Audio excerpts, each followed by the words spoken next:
ಈಗ ಹೊಗೆ ನೋಡ್ರಿ, ಬಹಳಷ್ಟು ವಾಹನಗಳನ್ನು ಹೊಂದಿದ್ದೀವಿ ನಾವು. ವಾಹನಗಳ ಒಂದು ದಟ್ಟಣೆಯಿಂದ ಕೆಲವೊಂದು ಕಡೆ ವಾಯು ಮಾಲಿನ್ಯ ಆಗ್ತಾ ಇದೆ.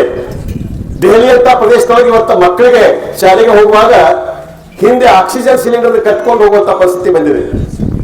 ಇದೆಲ್ಲದಕ್ಕೂ ಕಾರಣ ಯಾರು? ಮಾನವರಾದಂತಹ ನಾವು.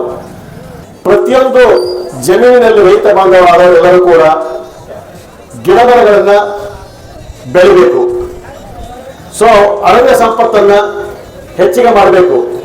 ಇದರಿಂದ ವಾತಾವರಣ ಶುದ್ಧೀಕರಣಗೊಂಡು, ಯಾಕಂದ್ರೆ ಇಲ್ಲಿ ಅಗ್ನಿಯ ಮೂಲಕವಾಗಿ ನಾವು ವರ್ಣನ ಪ್ರಾರ್ಥನೆಯನ್ನ ಇಲ್ಲಿ ಮಾಡ್ತಾ ಇದ್ದೀವಿ ಹೋಮದ ಮೂಲಕವಾಗಿ.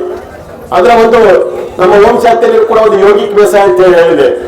ಅಂದ್ರೆ ಯೋಗದ ಪರಂಪರೆಗಳ ಮೂಲಕವಾಗಿ ನಾವು ಪ್ರಕೃತಿ ಮಾತೆಯನ್ನ ಅಲ್ಲಿ ನಾವು ಆರಾಧನೆ ಮಾಡಿದ್ರೆ, ಪ್ರಾರ್ಥನೆಯನ್ನ ಮಾಡಿದ್ರೆ ನ್ಯಾಚುರಲ್ ಆಗಿ ಆ ಒಂದು ಪಾಸಿಟಿವ್ ವೇವ್ಗಳು ಹೋಗಿ ಅಲ್ಲಿ ಒಂದು ಒಳ್ಳೆಯ ವಾತಾವರಣ ನಿರ್ಮಾಣವಾಗಿ ಗಿಡ ಮತ್ತು ಮರಗಳಿಗೆ ಮತ್ತು ಬೆಳೆಗಳಿಗೆ ಯಾವುದೇ ರೀತಿಯಾದಂತಹ ಒಂದು ಕೀಟ ಮತ್ತು ರೋಗ ಬಾಧೆ ಬರದೇ, ಅದಕ್ಕಾಗಿ ನಾವು ಏನು ಕೀಟನಾಶಕಗಳನ್ನು ನಾವು ಏನು ಬಳಸ್ತೇವೆ ಆ ಬಳಸುವಂತಹ ಅವಲಂಬನೆಯನ್ನು ಕಡಿಮೆ ಮಾಡಿ ಸ್ವಚ್ಛಂದ ವಾತಾವರಣದಲ್ಲಿ ಕೀಟಗಳ ಸಂಖ್ಯೆ ಕಡಿಮೆಯಾಗಿ ನೈಸರ್ಗಿಕವಾಗಿ ಅದು ಹತೋಟಿಗೊಂಡು ಬೆಳೆಗಳು ಸಮೃದ್ಧಿಯಾಗಿ ಬೆಳೆದು ರೈತರಿಗೆ ಉತ್ಪನ್ನ ಮತ್ತು ಉತ್ಕೃಷ್ಟ ಗುಣಮಟ್ಟದ ಆಹಾರ ಧಾನ್ಯಗಳನ್ನು ಲಭಿಸುವಂತೆ ಮಾಡುವಂತದ್ದು ಯೋಗಿಕ್ ಬೇಸಾಯ. ಅದನ್ನು ಕೂಡ ಆ ಒಂದು ಓಂ ಶಾಂತಿ ವರದಿಯ ಒಂದು ಟೀಮ್ ತಯಾರಾಗಿ ಆ ಬೇಸಾಯದ ಬಗ್ಗೆಯೂ ಕೂಡ ಇವತ್ತು ಮಾಹಿತಿಯನ್ನು ಕೊಡ್ತಾ ಇದೆ.